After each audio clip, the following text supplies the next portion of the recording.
Greetings. My name's Philip Daniel Miles. Thank you for being present. I have a fantastic companion, compadre to collaborate with today. Thank you for being present with me, Anastasia. How are you doing? Hey Philip, thank you so much for connecting with me again. It's been a while since we've sat down and had a chat like this, so I'm pretty excited as well. It has been. We've got quite a good bit of rapport going between us. We've been pals for a fair few years now, and it's fun to check in and get different reflections with regards to what astrology I'm working with, and just generally in life. So thank you for being a friend and a colleague and someone who's magnificent to share with. Oh, likewise, right back at you. It's good fun. It's a pleasure. Thank you. And everybody for watching, because we've got some really interesting material to work through today. And you're the best person to kind of deepen and enrichen my understanding of the asteroids and the mythology of the goddesses and the feminine or the more subtle yet oh so powerful energies within all of us. Oh, so powerful indeed, and thank you for that compliment. Yeah, I mean, for me personally, the goddesses have been a really big component of my learning, my teaching, my studying, my exploring, people's charts, observing the, celestial movements over many, many years. I've always paid attention to the goddesses. In fact, I've never been away from them. I first came to their understanding, being aware of them and the sheer power of them, 25 years ago, and I really haven't stopped observing them since. And so they've been a big part of my personal journey and my astrological toolbox when I'm looking at charts and so forth. So very big fan of the feminine goddesses indeed. Yeah. Yeah. And it's so powerful to see them coming into more relevance as we come into these conscious times, because it's that they're coming into our consciousness more, and we're exploring and filling them out as we understand these parts of ourselves.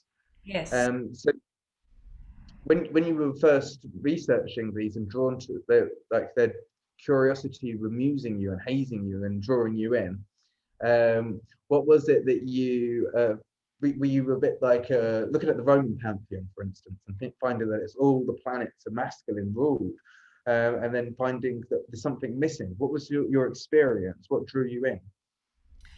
I think the first thing is probably that I'm Greek, um, and having a Greek heritage and speaking the language and having been to Greece, and even though I don't live there, I've been there many, many times. So the richness of my cultural upbringing has always been there in a way where I may not have had the language of astrology when I was very, very young to understand the power of the feminine and the goddesses, but I always felt it very deeply inside me, and I always knew I had this sense about myself where I think I have a pretty balanced masculine and feminine component to my beingness, my becomingness, who I am.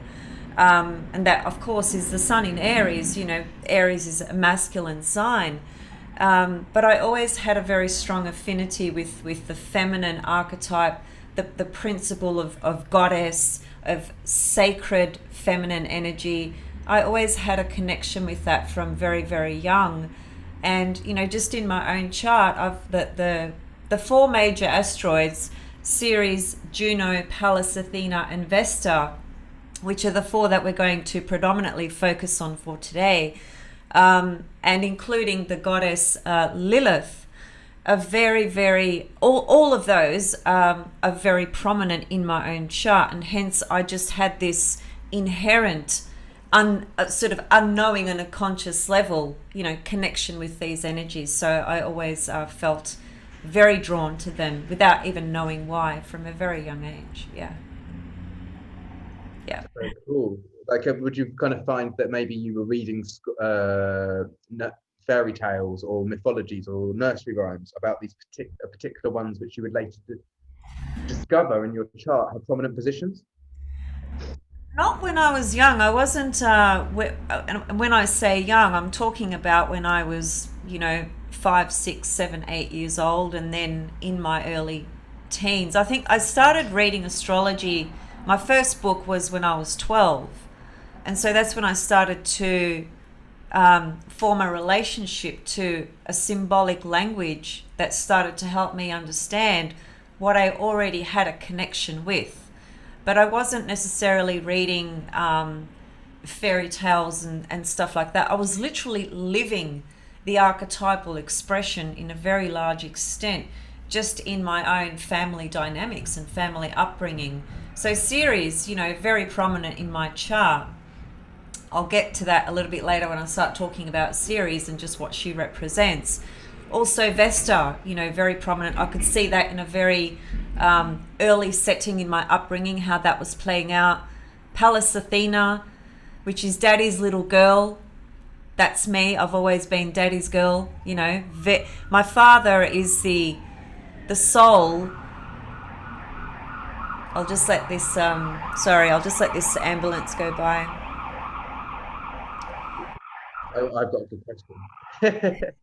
Do you ever play daddy to the girl as well? Do you ever switch the role? Uh, Like, I've kind of explored those sorts of things when I was actually uh, when I was studying psychology counseling, and I was getting my degree and all of that. I did a lot of that kind of psychodrama type stuff. Yeah, so I kind of explored in that way. But just getting back to what I was saying before, even like Pallas Athena is, she's in Aries for me, and my father is an Aries, right? So there's a very profound connection between myself and my father. Probably the most profound, not probably, the most profound connection that I've ever had in my life is between myself and my father. And so all the asteroids, they have such a powerful voice in my own chart, in my own life, and the experiences I've had. So I've been very lucky in that way, because I guess you could say that it was already set in motion. It was already set there in my chart. So when I came into the literature and the reading and the studying, it all felt so normal and natural. It all just felt like it just light bulbs were going off. It was just aha moments, consistently, because I finally had a language to explain what I was living. So yeah. that's so funny because you asked me a question. I remember just before when we were chatting, before we pressed record, uh, and that was good stuff. We had a nice chat, and we always do. But you asked me like who was my predominant lead figure, or in the sense that had been made an impact on my life. And for you, your father; for me, my mother. And as you say, we kind of plot ourselves into these instances so that we can unfold, untangle, and it's a continuous journey from the early days, reflecting back even when they may be gone. I mean, my mother's currently still alive, which is really great. But I imagine for the rest of our lives that we're always going to be reframing and giving gratitude in new ways and holding more love for ourselves and for them in the continual evolutionary perspectives, if you will.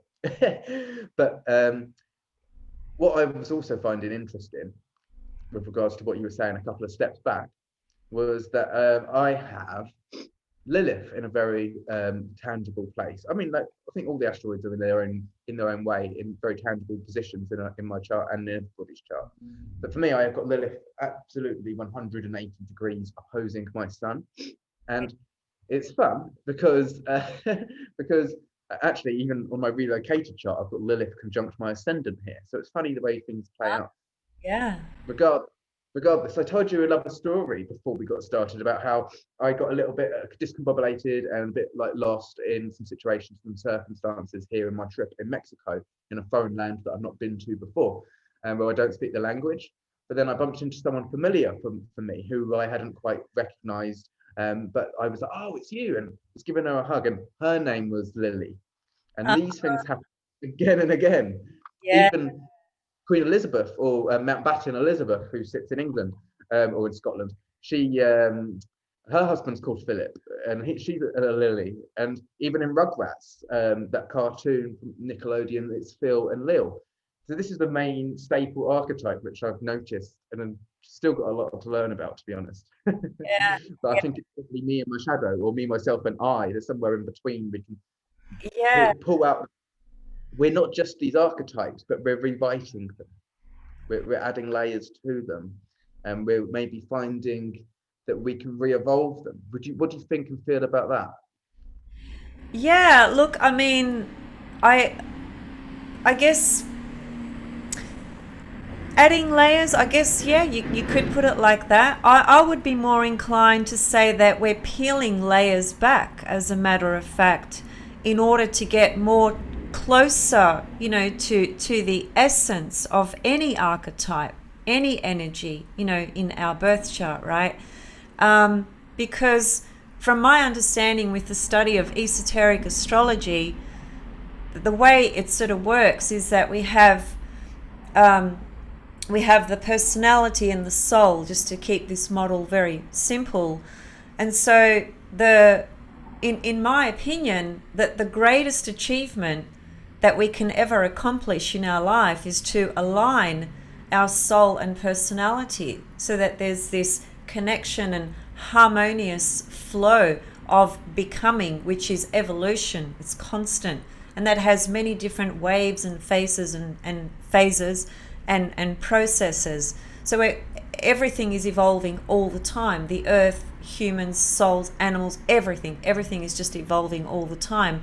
And so the other side to that as well would be that what comes into our field of consciousness is what we are ready to work on, to work with, to confront, to unpack, to purge, to expose, to understand, to understand. So it's ongoing. It's just evolution, period. But you do have a very strong Lilith, actually. I was looking at your chart just to refresh my memory of your chart earlier today. And your Lilith is right up there on the midheaven of your chart in Cancer. So, that's that I think that speaks to many things about yourself relative to your own inner emotional security, because Cancer is our own inner emotional security, without projecting it outside of ourselves, because the way we're kind of set up, in terms of our basic sort of general upbringing. Of course, there are exceptions and, lots of different things that would alter this. But generally speaking, we are kind of guided in a sense that our security comes from what we accomplish outside of ourselves, relative to our social status, our identity, who we become, what we accomplish, and so forth. And there's very little emphasis on the profoundness of inner security from the soul. See, I see the three water houses, or the three water signs, Cancer, Scorpio, and Pisces, as attributes of the soul, all three of them. When I look at those houses, I always correlate them to the soul.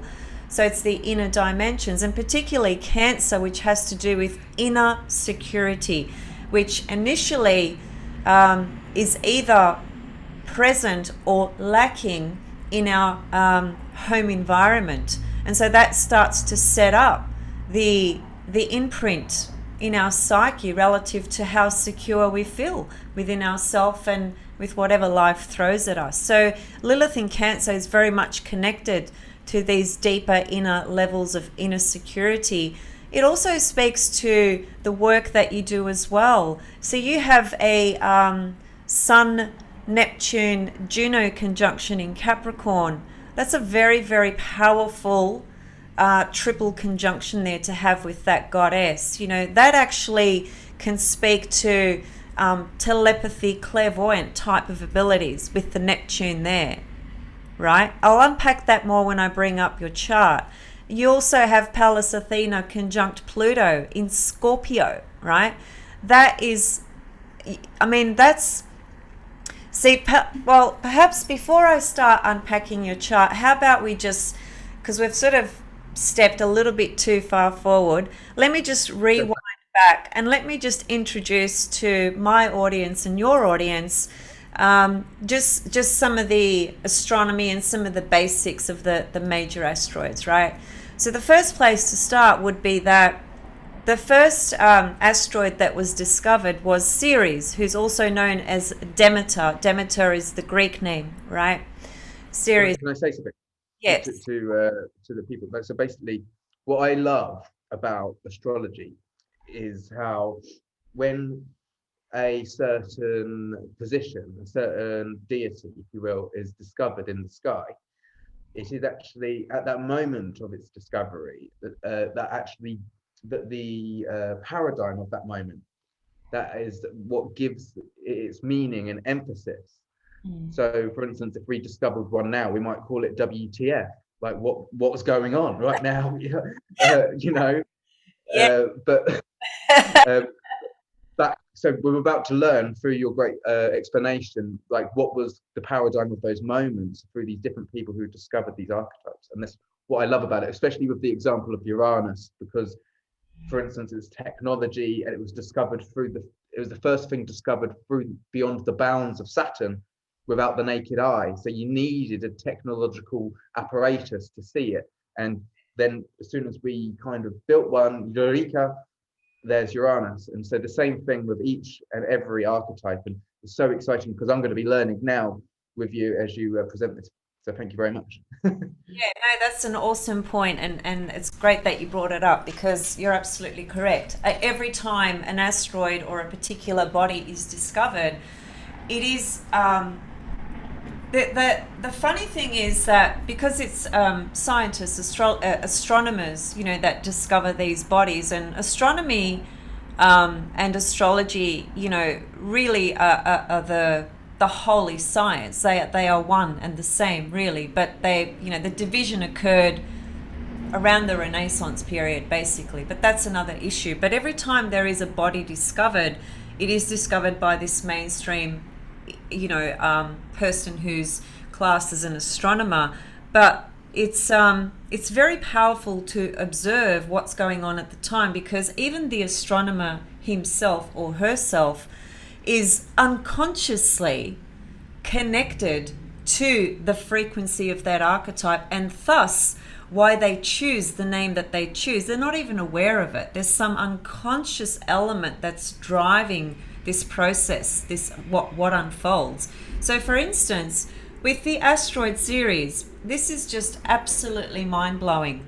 So she was the first asteroid that was discovered, and she's the largest asteroid. So the asteroids, for people who don't know, they sit in between the belt of Mars and Jupiter, right? Astronomically or astrologically in the sky. And there's literally, there's around about 400,000 asteroids, as a matter of fact. However, up to date, there are 20,000 that have been discovered and named and numbered, right? So the rest of them are not named and numbered as yet. So there are 20,000 that we know that are named and numbered, right? So Ceres is the largest one, to the extent where her status of being identified as an asteroid was changed into a dwarf planet. That's just how large she is. A very big body astronomically, right? So she was discovered in 1800. Now, she was discovered by an Italian astronomer by the name of Giuseppe. What's his first name?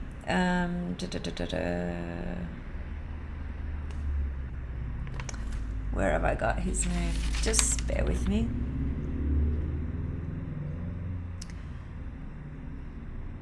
Yeah, Giuseppe Piazzi. Okay, so he was an Italian astronomer, as I said.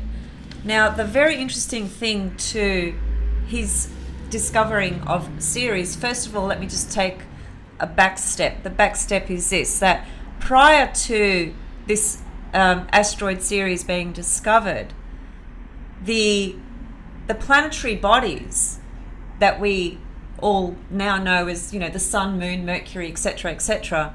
At that point in time in history, the only feminine reference to any planets was to Venus and the moon.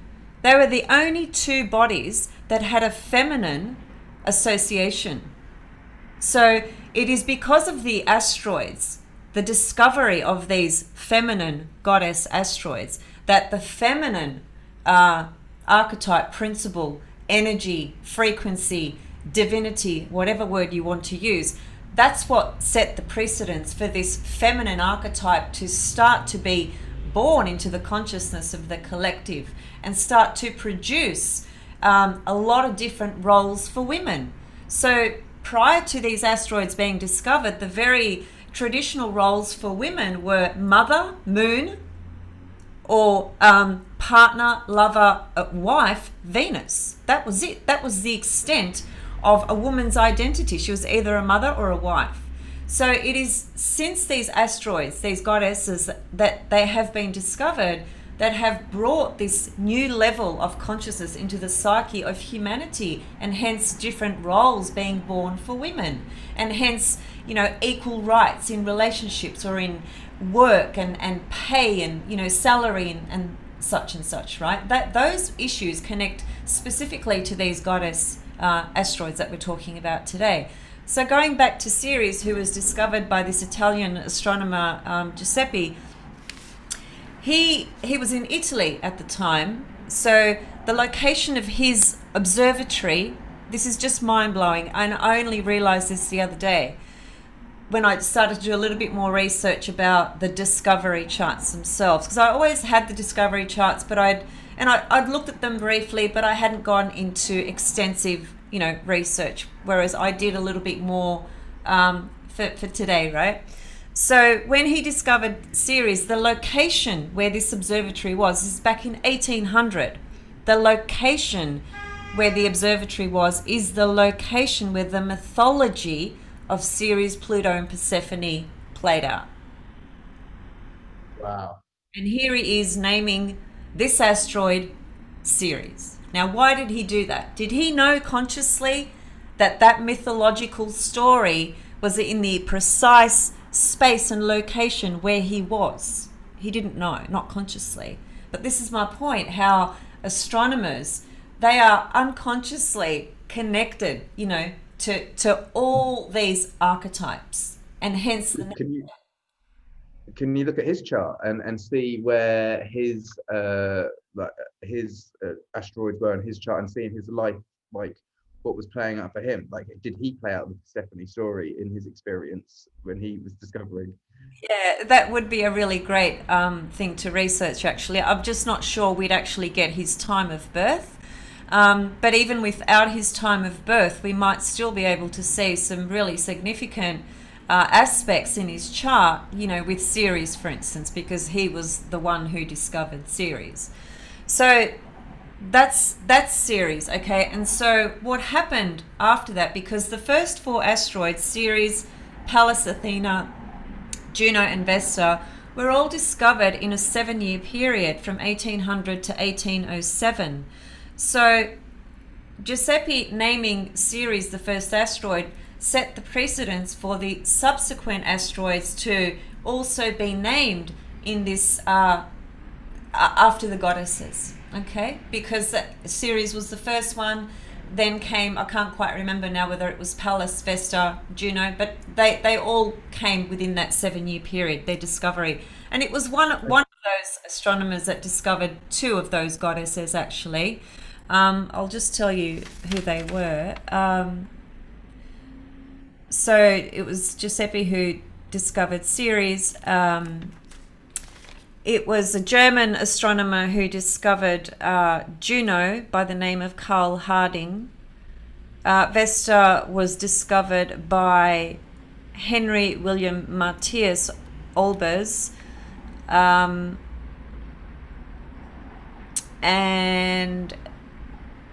so, sorry, it's the same guy, same German astronomer who discovered Vesta and Pallas, and Then it was Carl Harding who discovered Juno, and then it was Giuseppe who discovered Ceres. But this all happened in a 7-year period, basically.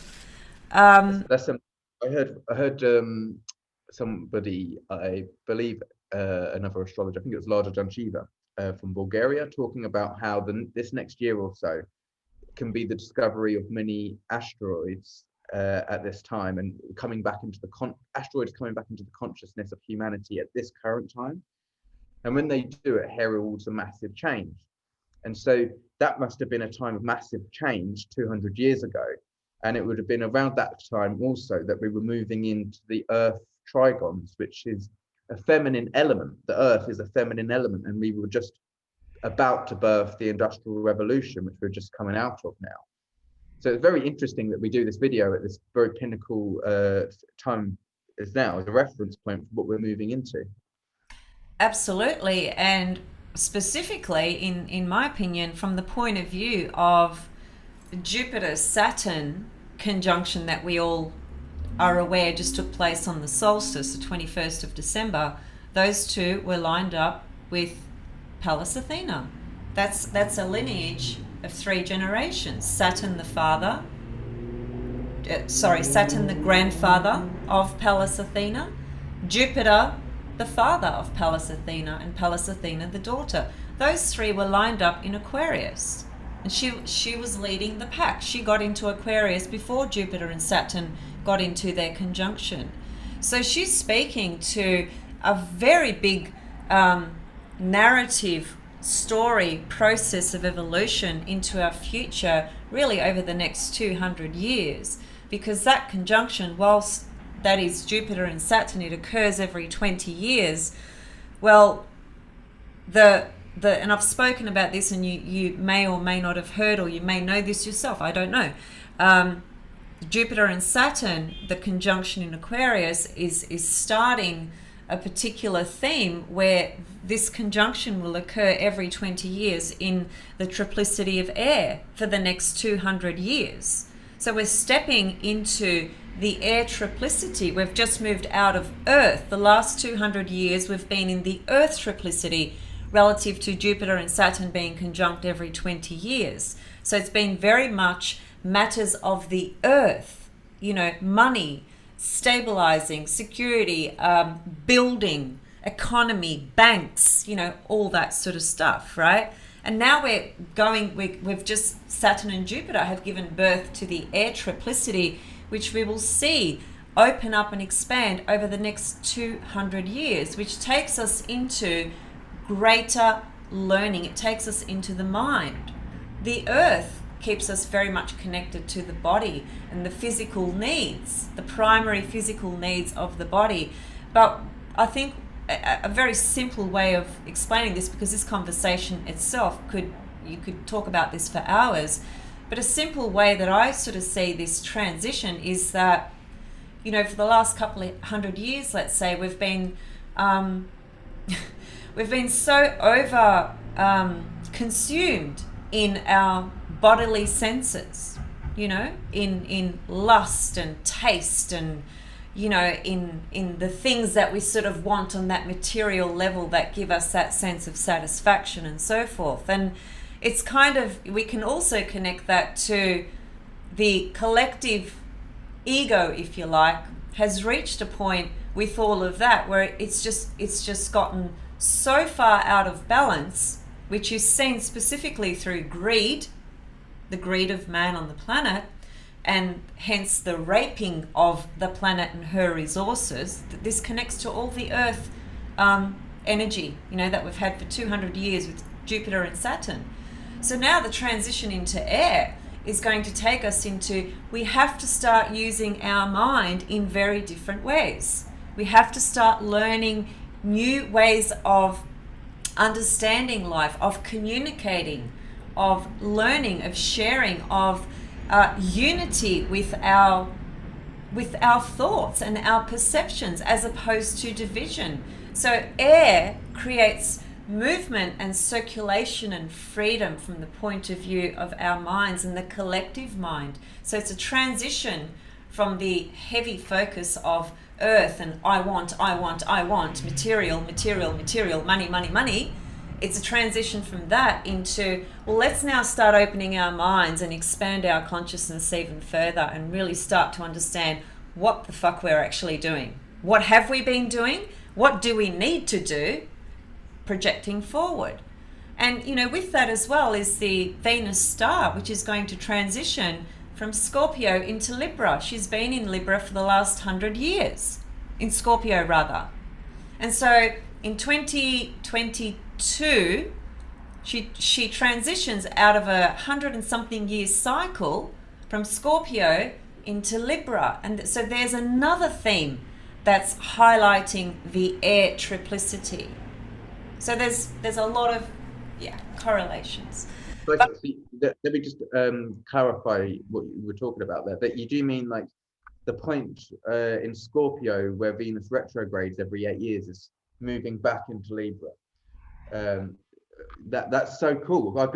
It's only it was the last time that it retrogressed in that point. It went back into Libra, and it's going to be doing this transition for the next, as you say, about 50 to 100 years, is it? And then it will retrograde entirely in Libra going forth, because there's these 5 points in the zodiac where Venus retrogresses. It does it every 8 years in those same points. And so it's really changing the dynamic of how we utilize that archetype. And because Venus is its home, Libra is Venus's home sign, it's very much changing the perspective and our idealist kind of surface level ideas to the depth of things that we just can't even label, because it's a sense of awareness that you attain. Yeah.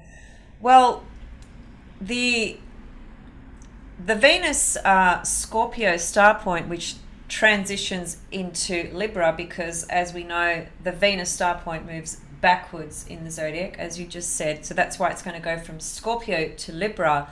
The transition begins in 2022, but it's just like a little peek. It's like, here's a little peekaboo, you know, of the Venus star in Libra. And then she goes back into Scorpio, and she officially doesn't get into the transition from Scorpio to Libra. I think it's 2030, actually. So it is a few years away. But the point is that when you have these major cycles transitioning, right, the emergence of that transition, that's what starts to set that pathway. So that even though the final transition occurs around 2030, the energy of that transition really begins in 2022. It's a bit like, and this is a good example because this is a personal example, when transiting Pluto was squaring my midheaven IC axis, so the top part and bottom part of my chart, the effect of that transit began over a year before the exactness of that aspect. And I've noticed this specifically about Pluto in many people's charts. Pluto kicks off way before its exactness, at least a year. That's an absolute fact. So we can see even from that, it's a similar thing. You know, when there's this transition taking place, yes, there is an exactness relative to technicality, but the energy starts to come through way before the exactness. It's very much like the Aquarian age that everyone's been discussing, particularly over, you know, these last few months. It's been the hot talk of the town, and there's still a lot of debate as to whether it has started, it hasn't, or when it's going to start, etc., etc.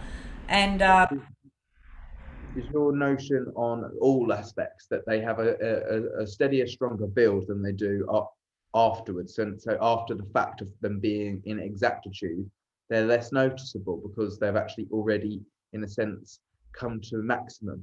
Although they still unfold through time, obviously, depending on how long a cycle we're looking at, if it's a conjunction. But actually, it is actually the beginning. It can feel like it's a drag, but once you get over that exact moment, then you can feel that the momentum is back on your side. You're moving forward, if you will. Yeah, it is like that. It's literally like a triple kind of process, because you've got the approaching, which is that building part. Depending on the nature of the planet that you're talking about, that will define the nature of that energy, whether it's intense or whether it's smooth, or whether it's, if it's Saturn, it's usually really like a hard slog, a hard road. You got to work, and it takes time, and it feels like it's taking bloody lifetimes to work through this one particular process, because that's what Saturn does. And when it's Pluto, of course, it's super intense, actually, from the beginning to the middle to the end, to be quite honest, from my personal experience and my observations as well. So there is this kind of triple process. And in answer to your question, as once it becomes exact and it starts to move away, yes, it is said that, you know, the energies kind of start to diffuse a little bit, starts to get, it's kind of like you're, if you can imagine that you're running in a race, and that build up of when, you know, the gun goes off and you start, right, that intense kind of, you know, powerful moment of starting it, right, that's kind of the energy building up. And then when you're getting sort of like towards the end of the race, you can kind of see that you're getting towards the end, you know. That's a bit like the middle kind of process, if you like. And then once you hit the end line, you've kind of like, you can let go, you know, you can, I'm here, I've arrived, I can actually breathe now, I can just let go. And there are some things that will just be digested, you know, and absorbed and processed in that part of that journey as well. It's the letting go part, you know. It's like the birthing. The middle is like, well, here I am, here it is. Holy shit, it's so confronting. And then, you know, the ending is like the processing of what's actually happened in this journey, you know. Yeah, that's how I see it. Yeah, if I was about to run a race and I was there on the starting line, I'd be like, shit, I've got to run. I imagine the mental pressure. But then the physical pressure probably being a lot easier than that mental pressure to get going. So I love your analogy there and the process of those different phases. I guess to me, I use that analogy. I don't know why. Maybe it's because I am an Aries, and I, you know, I used to run really fast. Like I was a sprinter. I was a really fast runner. Apparently, when I was a child, that I used to run so fast, but by the time they finished saying my name, I had completely vanished. They just could not find me or see me. Just like a speeding bullet, you know, Aries, very fast. I guess that's why I use that analogy. But let's go back to the asteroids. So, as I was saying, you know, the four major asteroids discovered between 1800 1807 by a German, two German fellows, and an Italian fellow astronomer as well. So, and that set the precedent for, as I said, you know, Ceres actually set the precedent for the subsequent asteroids that were discovered to be named Pallas Athena, Juno, and Vesta, right? So the interesting thing, though, is that as time has projected forward, what has happened is that because there are so many asteroids, right? And there are only so many mythological characters. So what started to happen was that the astronomers started to name asteroids after family members, you know, loved ones, etc. So hence the concept of asteroids being named after just a regular kind of name. Like you could probably find an asteroid called Philip. I certainly know there's an asteroid called Anastasia, for instance, and so forth. So that brings in that wave of it, right? And then the other level to that is that they started to name asteroids after concepts or even objects, because they literally kind of ran out of mythological names, as it were, because there are just so many asteroids. So as a result of that, what we have is, we have asteroids, for instance, named Lust, Karma, Chanting. I found an asteroid called Chanting, which is right on my south node. And I loved that because this lifetime, Chanting has been such an important devotional practice for me. And when I first started chanting, I just instantly got into it. There was no holding back. There was no thinking, oh, this is weird. What the hell is this? There was none of that. I just went boom, straight into it. And so I've got the Asteroid chanting on my South Node. That's just an example. The greatest example I've got for myself in terms of the power of asteroids, quite apart from the 4 major ones that we're generally discussing today. My father's name is Achilles. Some people know that, some people don't. The asteroid Achilles is to the minute, not only degree, but to the minute, conjunct my ascendant. Now, the ascendant in esoteric astrology is the soul. And from the moment I was born and took my first breath, I was always bonded and attached to my dad. There was this soulful connection, there still is, this soulful connection between myself and my father. And I didn't discover this asteroid Achilles being conjunct my ascendant till I did not discover it initially when I first started astrology. I probably discovered it maybe a few years into my learning and my practice. But I have known it for a very long time. When I discovered that was, to say it was mind-blowing, it doesn't do it justice. It really hit something very deep inside me, and it really inspired me as well to really start looking at people's charts relative to their partners or any person that, comes into your life that has a profound sort of influence upon you, that you have a really powerful connection with. It's not about whether the relationship is good or bad.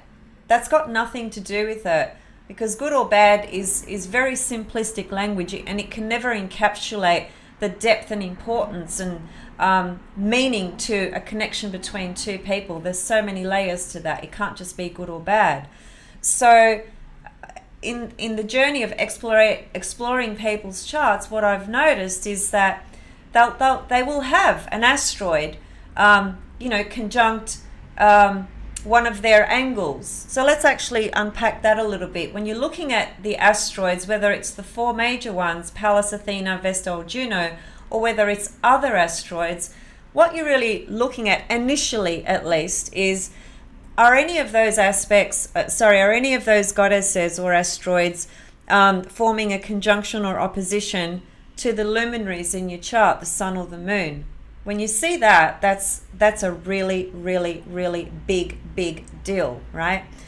If any of the asteroids are forming a conjunction to the ascendant or descendant axis, big deal, massive deal. Likewise, when they are conjunct the MC and the IC, they are huge. We're talking about the axis of the cross of matter in the chart, it's literally like the spine in our body. It's the whole frame of what holds our whole life together, all of our life's experiences. The most important elements of life for people, generally speaking, would be to have your sense of self-identity, ascendant, the world of relationships, descendant, the IC, your roots, family, soul life, inner security, foundation, lineage, astral lines, where do you come from? And the MC, what is your life about? What are you here to share and speak to?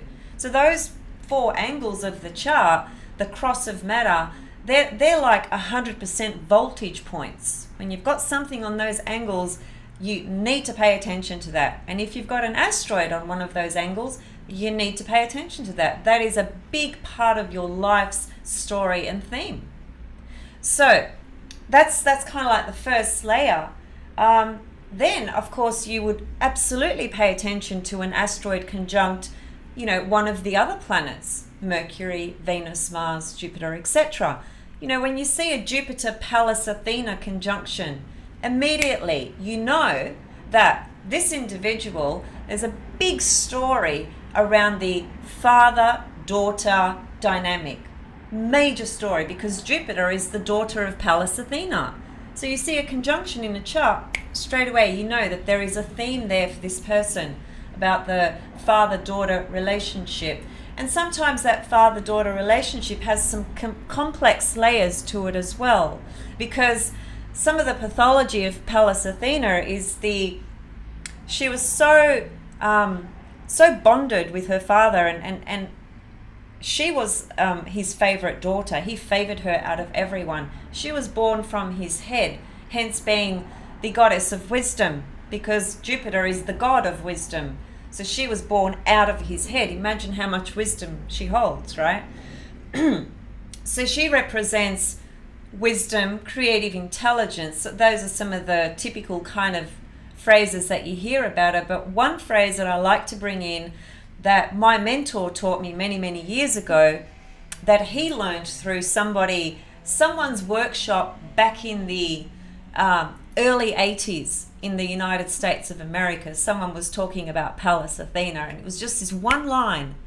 And this one line encapsulates the power of Pallas Athena. And she's major for you, Philip, major in your chart. Pallas Athena is the removal of unhealthy projections, because she gives you the ability to have clear seeing. Clear seeing. That's what she totally embodies at her most optimal level, perhaps at a more transcended level, you could say, right? So what do you mean by that then? So for instance, a projection of lack or a projection of sexual desire it can be a projection of I can't achieve. But once you get rid of those, you get out of your own way and you can proceed in the direction of knowing more of what is beyond that limitation of that boundary which we set out, and can be self-sabotaging. It's I would associate it a lot more with the projections we place on other people, particularly in relationships, whatever the nature of that relationship is, it personal, professional, friendship, whatever, it doesn't matter. We make like the anima and the animus, like our pet projections, we can cast our own previous belief systems upon them. Like for instance, I'm not going to get the job with that person, or that gentleman or lady is not going to dance with me because I'm not in the quite status quo for that dance, whatever have you. We project these things, and we basically set our own scene. We set the outcome by the projection. But if we were to get clear, on that and to see it for the opportunity that it is without our limitation, then we're going to step into the prosperity of our heart's desires, or whatever vantage the adventure has to offer. Well, yes, to all of that. My understanding is that we all project predominantly unconsciously onto, first of all, our perception of reality, and every single person we have some kind of relationship with or connection with. It's 80% unconscious. So most people don't know they're doing it, in other words, okay? So when you're talking about evolution, and when you're talking about clear seeing from the level of Pallas Athena and the level of clear seeing that I'm referring to,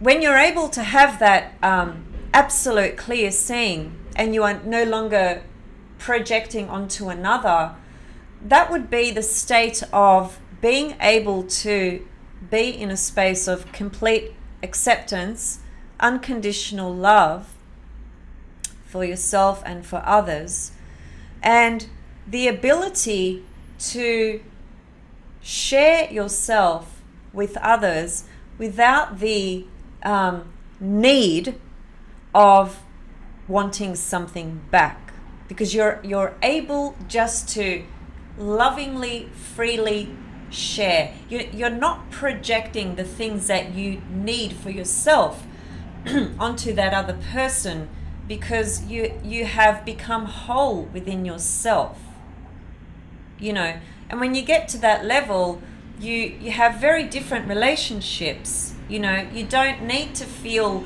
that the other person is texting you every 5 minutes or calling you every half an hour or keeping tabs on where they are, or all that jealousy sort of stuff that happens in relationships. A big advocate for kind of a freedom in relationships, interdependence, no ownership and possession. Yes. I'm big on that, but it's not to say it always comes easy. It's sometimes it can be a practice through depending on what you're working with and who it is that you're working with and all this. But it's certainly the destination, if you will, or sometimes it's the present where you find those things just being. Yeah, yeah. And, of course, every relationship is just a mirror. That's all it is. It's literally just a mirror to all of us, every relationship. And so when we are extremely activated by somebody, when somebody triggers us, in a particular way, that's in that time, if we can be really objective and step back and reflect. It takes a lot of awareness to be able to do this, though. People don't naturally act in this way. People are projecting shit onto each other all the time, not even aware of it. But when something or someone deeply, triggers you and activates something inside you, that the greatest sense of self-empowerment that you can have over that is to step back and look at that moment or experience or feeling as objectively as you can, to try and understand where you are within that. What does that say about you? Because it's never the other person, really. They just act as a mirror for our own unconscious, fragmented, aspects, or traumas for that matter. See, the other benefit of that kind of understanding and processing is that you always end up in a position where you are more self-empowered, because the moment we project something onto somebody, it's always a matter of control, and insecurity.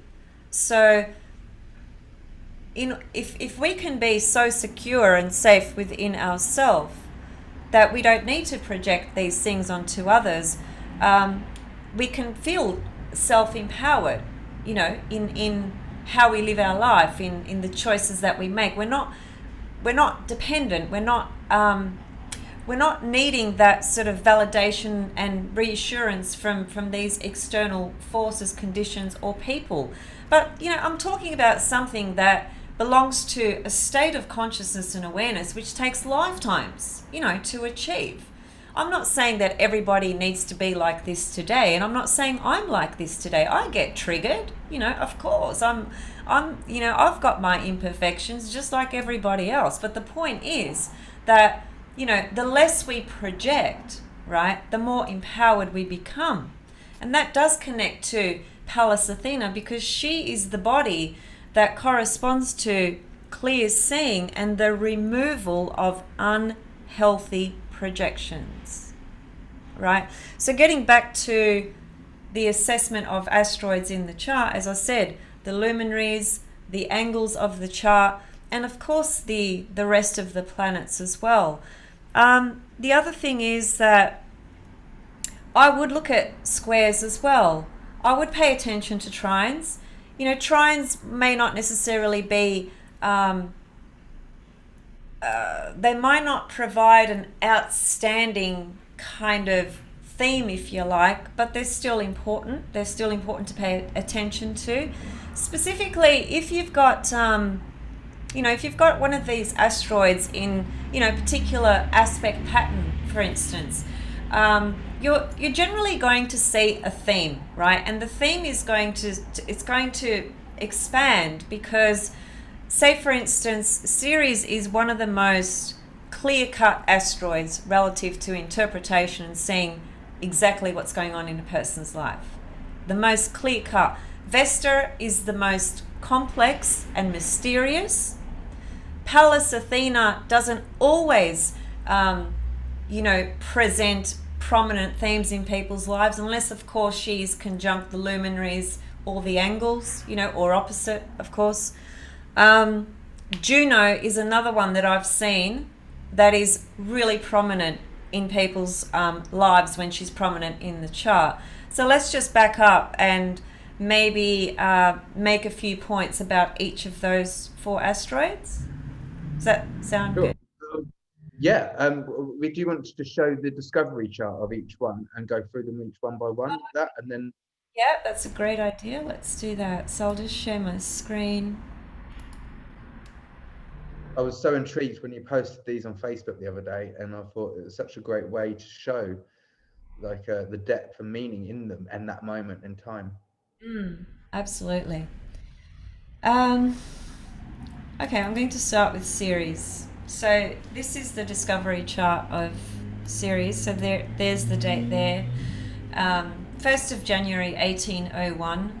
Now apparently it was actually, it was literally just around midnight, right? That's why technically it's kind of like 1800.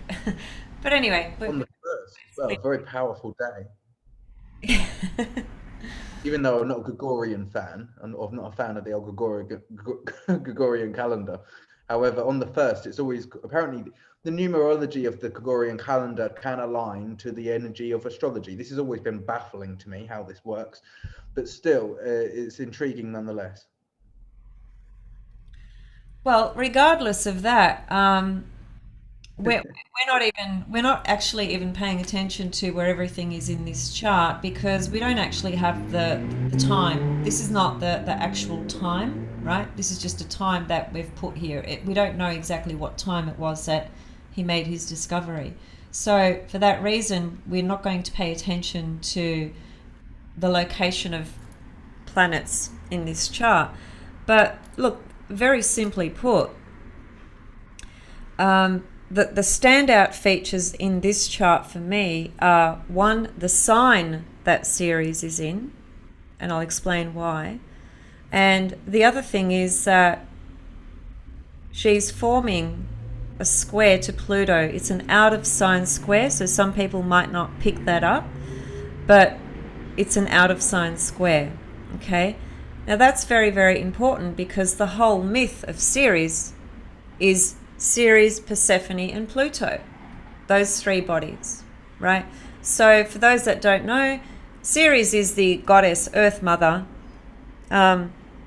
corresponds to food, agriculture, famines, lots of different things. But she was the goddess who provided food to humanity. And so she had this beautiful daughter called Persephone, who, she'd take everywhere with her, who she adored and loved, etc. They had a very close relationship.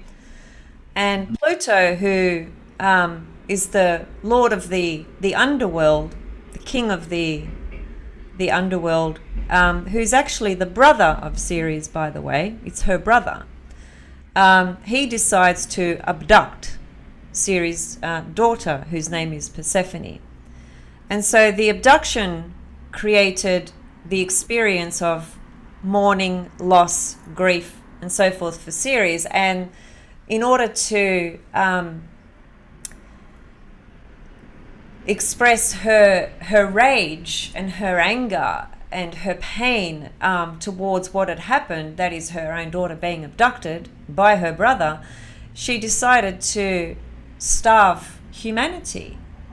And my mentor said something funny to me about that, which is very interesting.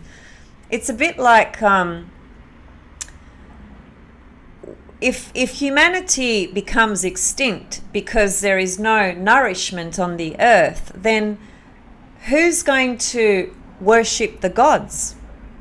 So you see, Jupiter is the one that convinced Pluto. Those two are brothers. Jupiter and Pluto are brothers. Jupiter is the one that stepped in and convinced Pluto to give Persephone back, but there was a negotiation where she would spend some time in the underworld with Pluto and she would spend some time in the upper world with her mother, and thus the seasons, spring, summer, winter, and autumn. That's really where they come from that story, actually. And yeah, that I kind of see how this series, Demetra, is a bit like the Virgo archetype, isn't it? A bit like how sometimes you have a good harvest and sometimes you don't. And it can be like I never saw Pluto and Hades as the brother of Demetra, which is really interesting. So I love that you mentioned that. Yes. And the harvest is the bit like, so you could say that Stefan is the bit like it is the harvest. She is the fruit. She is all of the banquet. However, once that's been kidnapped, it's a bit more like in a sense, um, menopause, or in a sense for the planet or for the humanity. But that's no good for anybody. And so it's really good that obviously Jupiter stepped in and say, hey, brother, do yourself and your anybody a favor. But Venus doesn't mind going to the underworld and playing the goddess and owning a bit of Hades as well, which I love when we see this archetype, when we see Persephone, if you will, Persephone, actually sitting in Hades' throne and actually owning the queen, being the queen and the lord or the goddess of the underworld. I love that. Yes, yes. And so, at a more positive kind of level, she was the queen, the queen of the underworld, and there's tremendous power in that frequency, in understanding her energy. So when you're looking at Ceres in your own birth chart or in somebody else's birth chart, and there seems to be, something that stands out, usually it's because Ceres and Pluto have an important aspect together. And you would go further and you would look at, well, where is the asteroid Persephone or Proserpina, which is the Latin name? It's the same goddess. They're just different asteroids, but it's the same goddess. So in my own chart, name. Sorry? I said Proserpina is a much better name, if you ask me, because it sounds like prosperous fruit. Yeah, okay. Go on. Yeah, so when you're examining Ceres, you want to see what is the relationship between Ceres and Pluto. Where is Persephone or Proserpina? And usually, if Ceres is a theme for a person in their life, it's going to the story is going to unfold through Persephone or Proserpina, Pluto and Ceres, and there are many different possibilities of how that can manifest. But some very typical examples are very much connected to, because the ultimate theme is about loss and grief, but however, ultimate renewal, and thus the seasons. You see, when we go through spring, we have this experience of, the crops and the birthing of, plants and foods and so forth, right, on the earth. And so, the beginning of everything, really, it's a literal rebirthing of the earth herself, and the emotional, psychological and spiritual process that we too go through when that season, is bestowed upon us. And when we go through winter, for instance, and there are the in-betweens, summer and autumn, but when we go through winter, there's this incredible sense of, needing to have to withdraw. I mean, the way it sort of plays out in the consensus reality is, people tend to kind of wind down more, that they're not as social, people don't go out as much, they kind of spend more time at home, it's too cold to go outside, etc., etc. But on a deeper soul, psychological and spiritual level, what we're doing is we're actually shedding, a lot of layers. We're actually getting ready, to kind of be reborn. It's a process of death and rebirth. So Pluto Ceres really corresponds to grief, loss, death, rebirth, renewal. But unfortunately, when Ceres is prominent, you cannot experience Ceres without going through some kind of separation, loss, pain and grief. And in my own chart, Ceres is really prominent. It speaks to the family dynamics within my family. There's lots of things there. So the other things about Ceres that some people may or may not know is that she corresponds to eating disorders, right? So people who have had an eating disorder or will have that, or whatever it may be, Ceres is usually pretty strong. And also the archetypes Taurus and Scorpio. really interesting, isn't it? Because of the harvest being relative to food and this eating disorders. I have got one of my biggest things in my life is eating disorder, and so that's really interesting. Right. Yeah, I say my biggest fear has been food in my life, or my biggest control drama, one of them, if you will, has been food. And so you said I've got my Sirius right next to Pluto, right? And No, no, so, you've got Pallas next to Pluto. Your series is in the second house in so and okay, see, this is interesting for me because I know my asteroids a little bit, but I don't often have them turned on my charts. I know them very vaguely. right. Well, let me just bring up your But I chart. have one more question for you before you go. Yeah, like because I mean I've only got just over an hour left Oh, before okay. but like I would ask you a question if we're going to skim through, like we'll go through each one like at this kind of same pace so we can get through them all, and then obviously look on my All right. Let's go. and and the current scope. My question for you is um, that actually, would you say that we could say that the current theme of the world since the massive horrific lockdowns like the past year now, you could say that it's a bit like the captivity that we've been put under, or because Venus, I see that Pistefa and Venus, it's all kind of the same archetype as well. And so Venus rules the mouth, our value, being able to speak our truth, and that's been taken captive in a sense. And we're waiting for Jupiter to give Pluto the nudge to say, "Come on, come on, you can have your voice back now," because we've been in the underworld. But maybe that won't happen until Venus makes its transition from the current morning star back to the evening star, which we'll see over the next few months. That's Mm. just maybe an optimistic hope.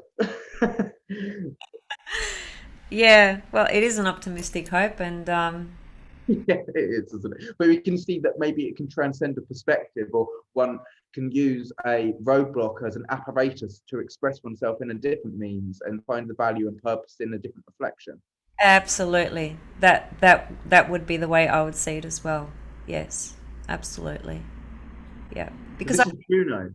Oh, go on. I was just going to say that, relative to current conditions in this consensus reality, I think we've still got, a couple of years before things really start to kind of feel like they're starting to settle a little bit. I still I think think. we need to start shaking things up, really, haven't we? And we've only just started to mix things up a little bit, really, haven't we? And we've only just started to see that things are dismantled enough to be able to rearrange them slightly. We haven't really started that yet. So No. it's a process. Oh, yeah. Massive, massive. This is just the tip of the iceberg of what we're seeing. Okay, so Juno, this is Juno up here. Interestingly enough, she's conjunct Ceres. They're sisters, by the way. So Juno So Juno is the sister of Pluto as well, then, and Jupiter.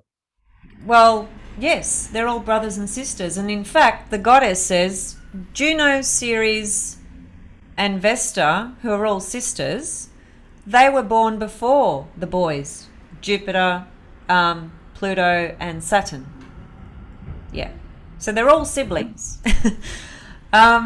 So the standout feature for Juno being discovered in the sign of Aries is very uncanny, actually, because in Greek mythology particularly, Juno has been described as the angry wife, right? Now, Aries is the sign of anger, okay? It's, if we were to say which is the sign that, really describes anger, it would be Aries, of course, Mars being its planetary ruler, right? So being discovered in Aries is quite apt, actually. That's one level, of it. And I suppose the other level has got to do with autonomy, still being able to find and experience autonomy within a relationship, because Juno, fundamentally, she's the queen of heaven, actually. She's a triple moon goddess, and she's fundamentally the principle of commitment. Wherever she is, she literally shows the the style of commitment that is important to you. And so, and also matters of autonomy, equality, balance. Autonomy actually relates more to Aries rather, not to Juno. When it comes to Juno, it's about equality, balance, fairness, and justice. Would you say like a certain amount of restriction, having to hold back one's furious anger in a way of a certain allowing a certain degree of discernment and integrity that's trying to be conveyed here? Because you got I say that because you see Mars in the first house ruling the 10th house, where we have our Juno and our Sirius, and we already learned now Sirius is like holding back or has had something held back or repressed from it, and it's the opposite, Mercury and the Saturn. So I see this kind of, I am the power because I allow myself to be held, to hold myself back from what I could say, from what I could do, from what I could unleash, but I'm holding back because that's the true warrior. Yes. Yeah, that's a very good summary towards the end there. Disregard where they are in the houses though, because this is the same issue again. We don't know the time, but the aspects that you mentioned, yes, such as what is it, Saturn Mercury opposition, but just Juno in Aries alone is a pretty impressive actually correlation between her pathology and mythology. I've seen Juno. She's very important in marriage, partnership, serious committed relationships. It can also be business partnerships. It doesn't necessarily have to be personal relationships. It frequently is, but Juno can also she basically speaks to the nature of what you hold really important when it comes to commitment, contractual agreement. When you make a deal with somebody, for instance, right? On whatever that may be, when you've got a strong Juno, if that other person doesn't stick to the arrangement and the agreement, if your Juno is emphasized, which she is for you, Philip, it's going to really piss you off. You're not going to like it. It's going that's the Juno in Aries. She gets angry. She gets fiery, and I mean. I've got an example. Like the other day, I did a reading exchange with somebody, and we ended up just doing me reading for them, and that's not an equal thing, is it? And so that you don't get. I mean, it's not to say that they didn't offer it and they didn't say come back again, but to be honest, I didn't really feel like following through after that.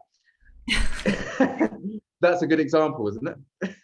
Well, yes, I mean, and of course you've got Moon in Libra and Libra ascendant, which really, it really emphasizes that whole fairness and balance and, give and take and sharing. It has to feel, I think, for you like a shared, engagement and encounter, right? As opposed to it being just one way, right? Yeah, I like to dance and to tango. The chemistry. So matters of divorce, for instance, separation, things like that. You could have just a simple example. You received divorce papers today, and I've literally seen this. I've actually seen this happen. You received divorce papers today, and you had a Juno return the same day. Now, wow, when I was 7, my parents divorced, right? This is a very powerful point in my life because it was the first Saturn square, and seven's a very powerful age, and that was also my secondary progressed new moon. Right. Very powerful for me right now, actually, because in 7 months, or actually in July, it's easier to say that in July, I will have the new moon again, 28 years later than that. So it's a reflection of this archetype which is playing out again, isn't it? Yeah. I love the Fibonacci. No rumor of a lie. It will tell us about the amount of breath which we're holding within us. Are we shallow breathing because of these traumas still? Or are we writing a poem about them and unleashing them? A bit of both right now. Yeah. Yeah. Yeah. Yeah. So Yeah, that's Juno. Relationships, marriage, contracts, agreements, fairness, equality, justice, divorce, all that sort of stuff, basically.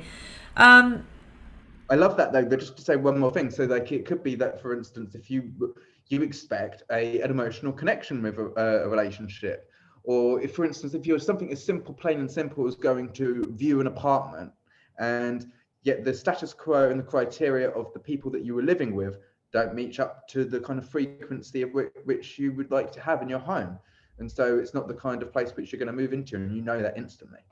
Absolutely. Yeah, absolutely. It's yeah, she really does speak very, very loudly and clearly in our charts. I mean, for me personally, she's in Gemini, and so for me, and she's involved with my Pluto and my Venus, so she's really prominent for me. But it just in Gemini, very simply, I have not been able to form a romantic connection with an individual if I cannot communicate with them and they don't communicate back with me. I need to have this fluid exchange of communication going on a daily basis.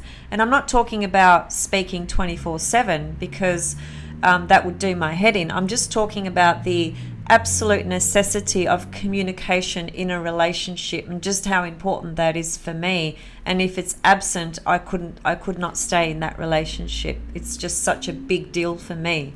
That's just another simple example. So it's what you need from a, when I say what you need, it's what you're also prepared to give back. It's not a one-way thing. You know, Juno rules partnership. It's a two-way thing. She's another aspect of Venus in that way, but a more serious kind of tone of Venus, you know. Also, what I love about this chart is the Venus, the South Node in Leo, same degree, and so that's really wise. It's wise, what is able to be like brought forth in a very enthusiastic way. But also the Sun, which obviously rules Leo, is opposite Pluto. So it's a very and so Pluto in Pisces, very powerful, ethereal, yet grounded and practical energy as well. Mm-hmm. Yeah, absolutely. All right, I'm going to bring up the next chart because I'm just very mindful that you said you have a limited amount of time. So let's just run through the other two, and then will perhaps close with just a few more comments. Okay, so here's Pallas Athena in Libra conjunct Uranus. Now that's the standout feature in this chart, quite simply. You know, here we have the goddess of wisdom, goddess of creative intelligence. She does speak to being able to be objective and detached. And what's Uranus all about? You know, it's about objectivity, detachment, you know. So, and in Libra, you know, so she's the goddess, the patron deity of Athens. And so she was a strategic goddess who created order and law in the most skillful and appropriate manner for all beings. She was the most skillful goddess, actually. So whilst she's got this masculine kind of tone to her, because she was born from her father's head, and when you see her depicted in art, you know, she's there with a shield and a spear, but that's not to be misinterpreted for a goddess who, you know, was out there seeking violence and conflict and war. To the contrary, she used her intelligence, her wisdom, and her ability to see clearly to create the necessary balance and justice and peace and equality for all. Just a very, very, very strategic goddess, loads of wisdom and intelligence. And so, you know, when she's prominent in your chart, of course, there can be a story and a theme around yourself and your father. And of course, it's got to do with your own creative intelligence and perception, creative perceiving. It's all, I mean, there's so many layers to her, you know. She connects to the healing arts, very prominent goddess, in the field of arts and craft and things like that. The healing arts as well, musicians, all those levels of artistry come in very prominent with her as well. The healing arts period, actually. So the healing arts could be, could be music, it could be dance, it could be a number of different things. And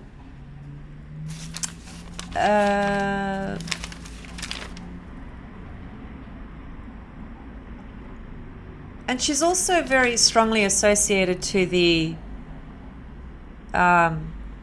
experience or concept of androgyny, because she's gender fluid, so you could see somebody who had a strong Pallas Athena, could be some sort of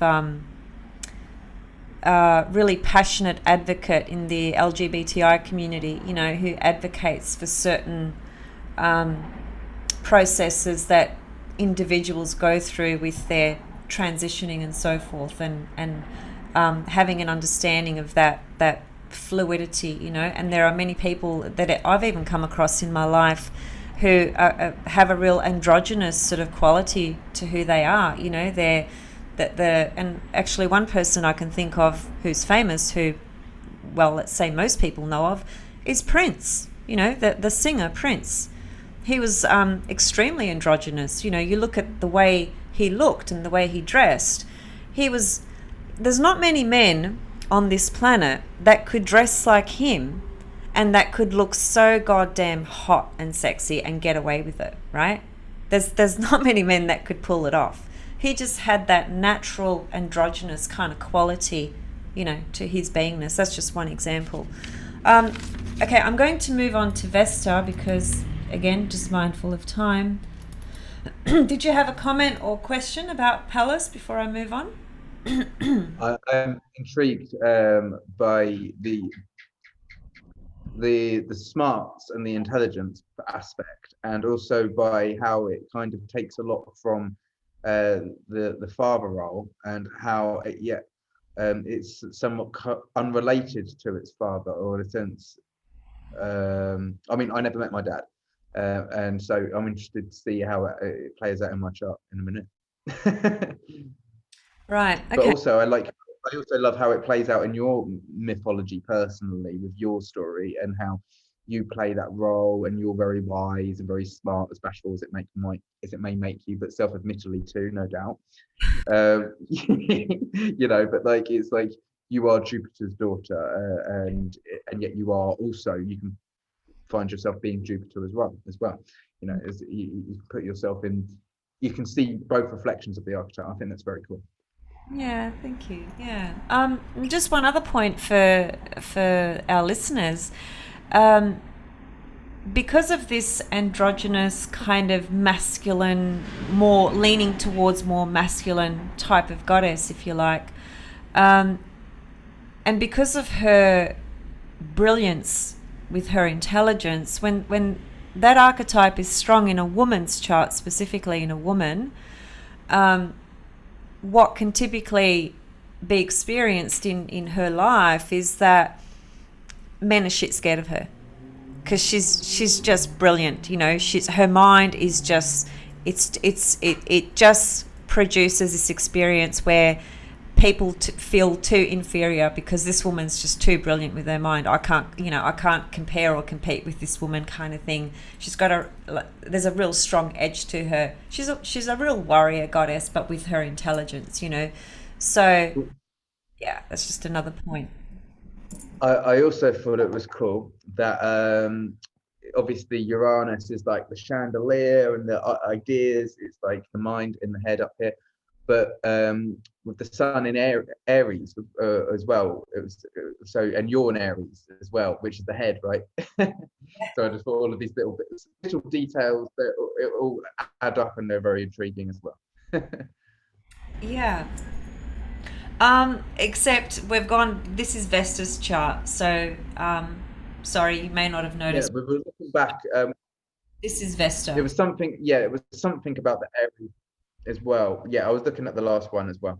Okay. And there was something relevant and intriguing about that. I think it was because it was you're an Aries and you're born from the head. I think that was the relevance. Yes. Okay, Vesta is by far the most mysterious one out of all these goddesses. She really is very mysterious, very deep, very complex. In a nutshell, Vesta corresponds to, it's what we focus on to the exclusion of everything else. So imagine choosing something where your absolute everything goes into just that one thing. Such is her power. She was, when Saturn, Kronos, swallowed his children in the story of his myth, for the fear of being, overpowered by anybody, that's why Saturn corresponds to fear, right? When he swallowed all his children, Vesta was the last one to come out of his stomach. She was the last one. So that means that she spent the longest time inside. And what that really means symbolically and literally is that this is why she corresponds to such deep, complex mysteries and corresponds to the soul work that we do, because she stayed inside the longest. And when we go within, what are we working with? We're working with the element of our consciousness or our existence, that is the soul. When we go within, we're always working with deeper levels to who we are. We're not, when we think about soul, emotions, feelings, it's something that takes us in and under, as it were, which is what water does, as opposed to air and fire, which pushes us out.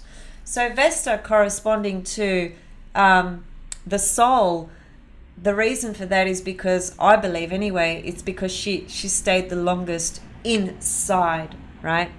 As I said, she's a very complex goddess. She represents the hearth fire, which is seen, through so much sort of art and work through history. In Greece and Italy, there was there's shrines everywhere, for Vesta, and they had shrines in their homes. She's the flame, and that flame, that hearth fire that we see sort of in the physical, symbolically, that refers to her. That flame it's the flame of the soul. That's why she's so mystical and deep. So when we're working with Vesta energy, we're going through very deep alchemical processes that have to do with our soul work. It's very private. It's got nothing to do with what's going on out there. And it's something that we do on our own as well. Vesta is conjunct my Mars, so I know all about Vesta as well. She's a very prominent goddess for me, and it's in the 12th house actually. So very, very deep mystical kind of Vesta that I've got there. Vesta also connects to sexual complexes, celibacy, giving oneself sexually in order to heal others. Sexual therapists are likely to have a strong Vesta. People who are, promiscuous. So you can either be really promiscuous with Vesta, or you can be totally celibate. I can be both. I recently went 10 weeks without an orgasm, and that was a new record and experience.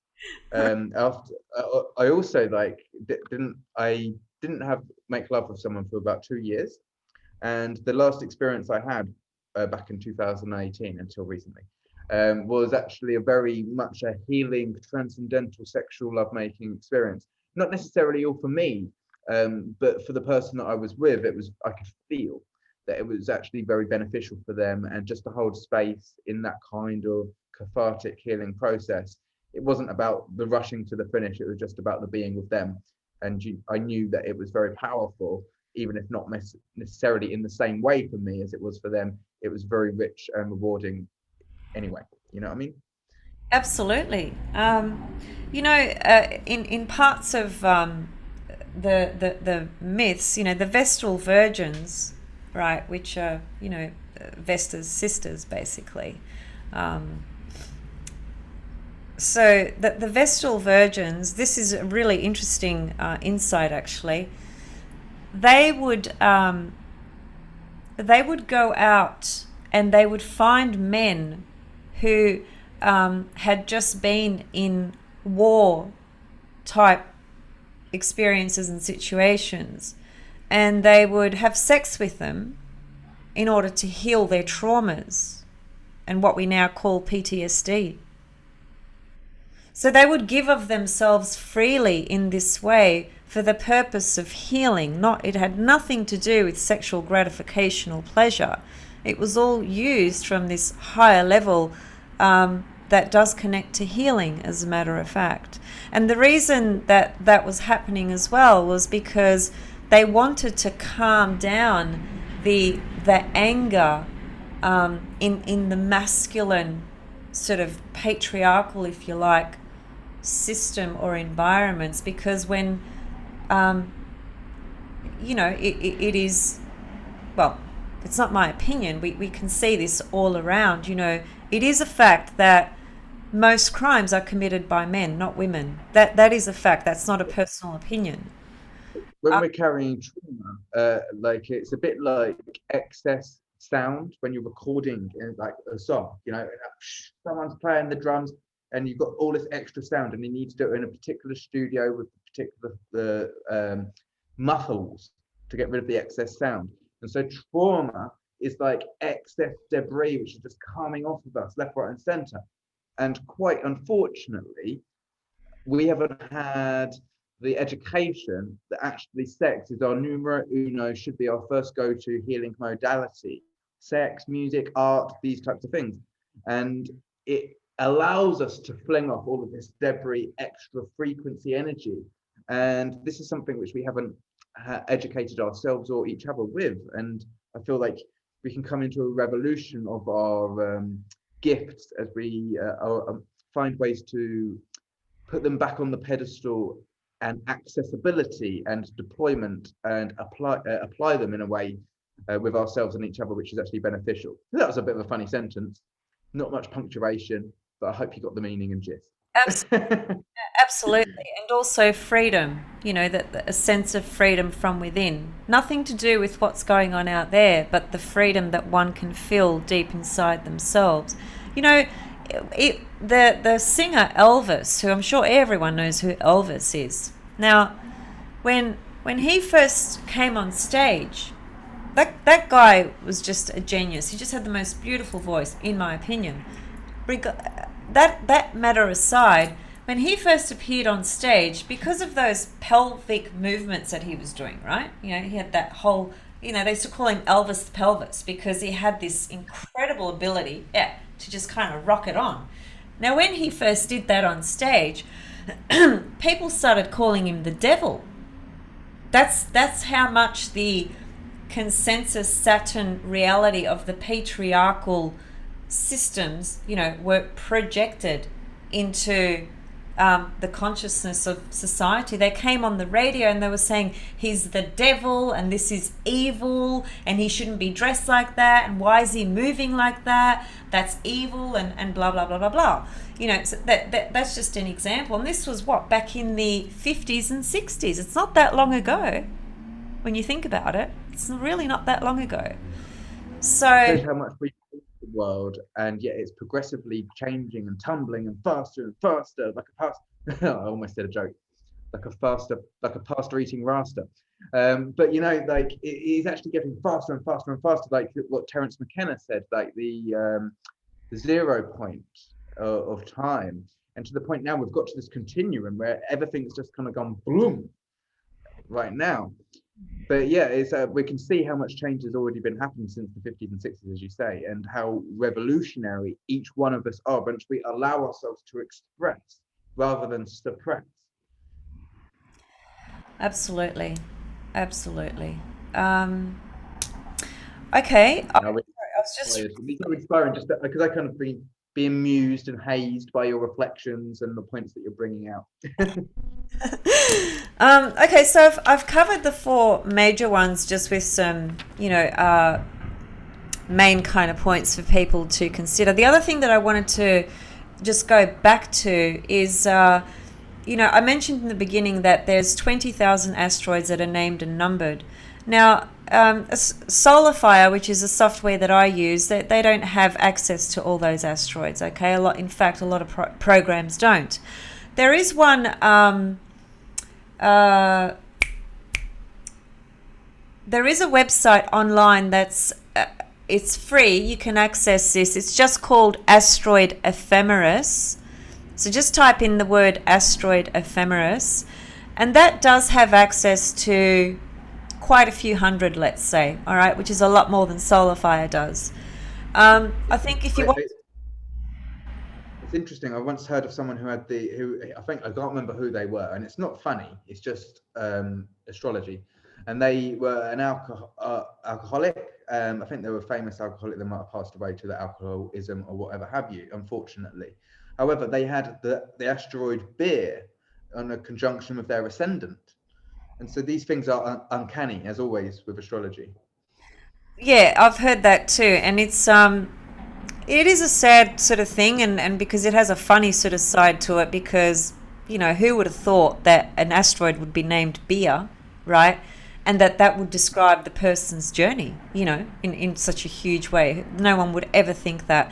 And so if anybody has doubt about the power of asteroids, that's just one very good example.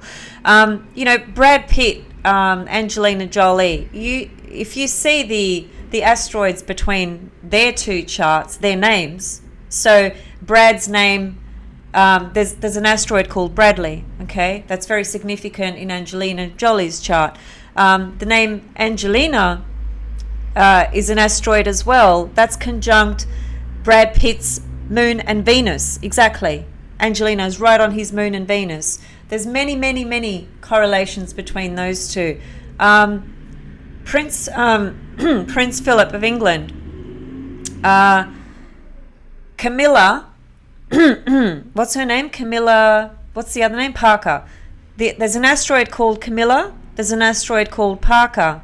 Both of those are conjunct his Venus. Both those asteroids. When Princess Diana died, there's a lot of stuff in her chart, but when she died, remember she died in Paris. Now, on the date of her death, there was an asteroid called Karma that was conjunct the asteroid Paris in her chart. Wow, that's crazy, isn't it? That's just mind-boggling. Now, I've gotten these examples from Demetra George because she did a lecture and brought up the charts and discussed these examples, and I was just so thankful that she did because they're extraordinary examples. And just in my own life, I can tell you guys now that every relationship I've had, the person's name I have found either conjunct or opposite a luminary, ascendant, descendant, on my Mars, etc., etc. Every single person that I've had a significant encounter with. So when you start to explore this, when you start to look at it, your mind will be blown away with what you will find. There's just... Do we have time to do 10 minutes of where they currently fall in the current sky, and then 10 minutes of looking at them on my chart, if you don't mind? Is that possible? Yeah, let's just go to your chart. So here's your chart. And so here's Pluto and Pallas Athena in... Okay. It's like... I'm just going to bring a... It's always an honor to get like another astrologer's reflection. Obviously, we look at our charts and we know our charts inside out. And we set charts up in different ways as well. So I'm really grateful. Thank you. Oh, you're welcome. Wow. So this is the 1 degree conjunction of Athena, which we mentioned. I had met my dad, and that's one of the things that goes on here. And also, I've got a very powerful mind. So yeah, go on. You've got a very penetrating mind with your You do. Like, in terms of younger astrologers, I think that, your ability with astrology is really amazing, actually. I think you're amazing in your ability to understand and perceive things. I really do. That That's I'll take it, and I'm grateful. Thank you very much. Well, I mean it, or I wouldn't say it. That's why I'm sitting here with you. If I didn't believe that, I wouldn't be sitting here with you. You've just brought something to my attention that I never considered, perhaps because I'm not sure if I could remember the detail of not knowing your dad. I think now that you mention it, I think I do remember that from a long time ago. You may have said that to me, but I had forgotten that in my own mind when I was looking at Pluto Palace conjunction in your chart in Scorpio. Well, What's he was hidden from me in a sense, which is Yes, Pluto, right? Because yes. I didn't meet him. I did have a father figure who was around from age 1 until 7 when I was 17, and he passed away. Someone said I told this story. It's my story, so I tell it sometimes. I told it to someone the other day, and they said, "Your dad passed away at age 17." I was like, "Goodness gracious, no, I was." Because I was going to say he wouldn't have a chance to raise me, let alone take responsibility for someone else's child. Yeah. But anyway, go Yeah. on. Um, no, I was just simply going to say that it never occurred to me, but we can make that association, in fact, um, because Pallas Athena is very much an archetype that describes a dynamic and a theme between father and daughter, and Pluto is right here. Pluto connects to, as you said, things that are hidden and so forth, and it connects to things that disappear and reappear as well, by the way. That's so powerful. It almost breaks my heart you say that. um, because like I had a partner, and we had like she had a child that wasn't my own, and I did the thing that my dad would with me and took that child on and treated her like my own. And sometimes I think, oh, I'm probably never going to see her again. But then maybe I'll bump into her at some point. But anyway, go on. Keep going. Okay, so this conjunction, is very close to the second house cusp. Um, now, do you feel it's more in the first house at the Pluto Palace, or do you feel it more in the second? What would you say about that? Uh, I can see it in both. With astrology, you can cut it up both ways, and I think that it depends which way you want to do it. I mean, I use whole house signs, and I can see that you can put it all in the second house, but you can definitely see the power and influence that it has over my identity and who I am as well. So you can easily put it in the first, but you can. I wouldn't say that you want to put it into a box in either, because it has a very valuable reflection in each. Yeah, okay. But I'd love to know yours. I'd love to know what you see and how you decipher it.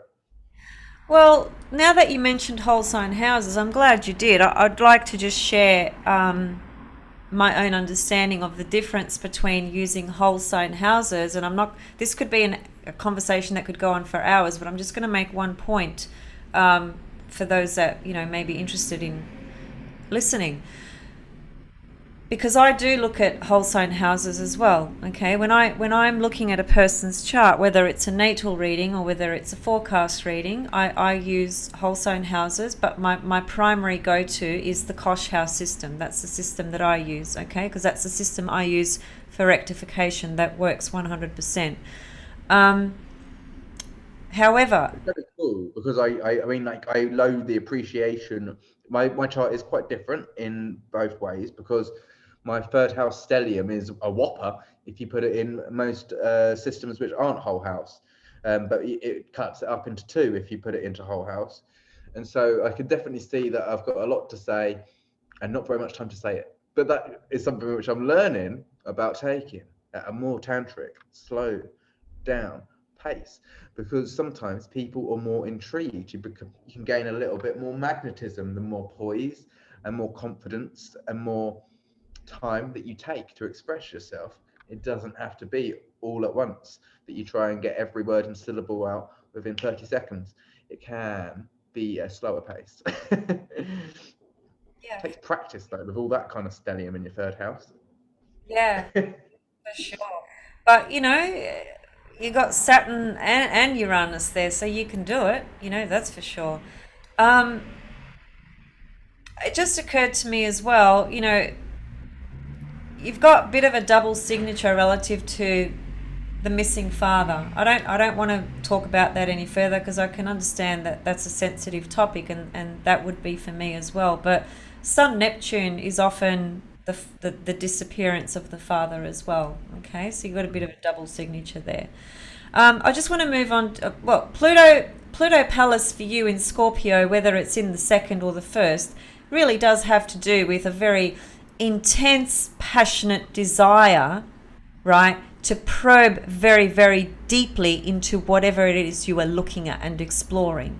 Okay, it comes through the Scorpio lens, which is probing very, very, very deeply through and beyond the apparent limitations, because Scorpio has got to do with the things that we need to overcome that limit us within ourselves, hence the transformation.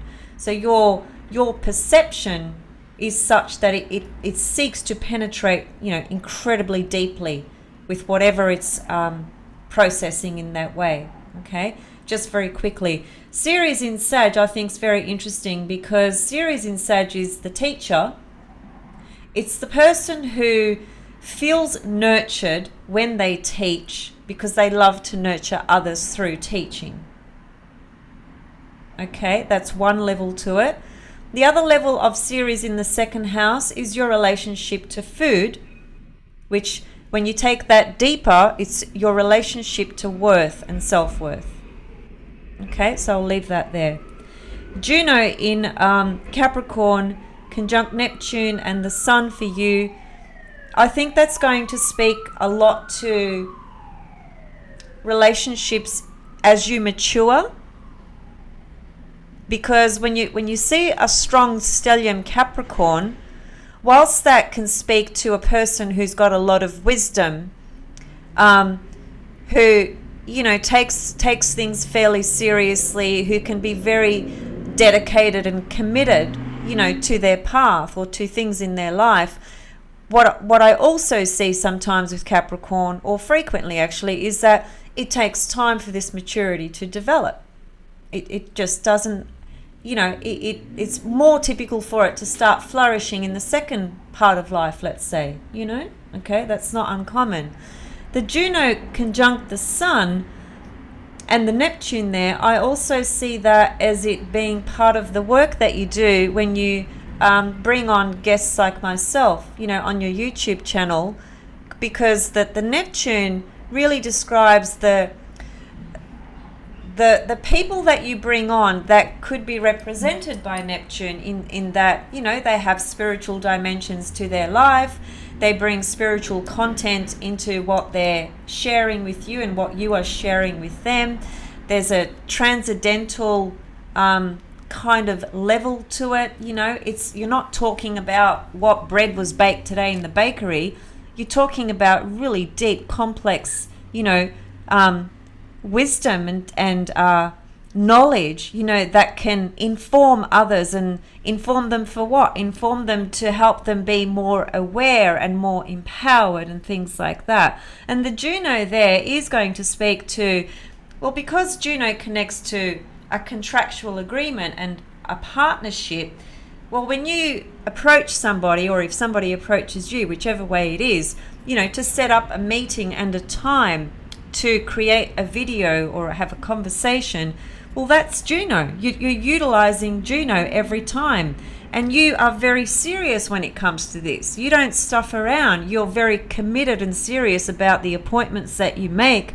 And you want it to be, you know, balanced as well. It has to be sort of reciprocated. So it's a really important function to how you operate when you're sharing space with people. You take it seriously.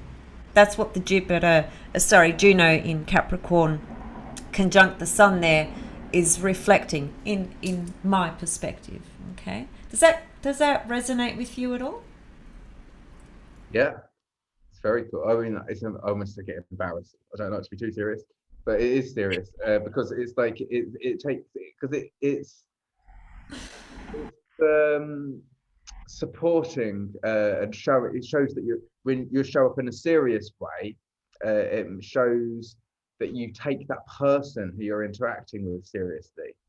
It shows that I respect your time. If I'm being serious with you, it's because I don't want to waste your time or my time, because I value you and what we can do together.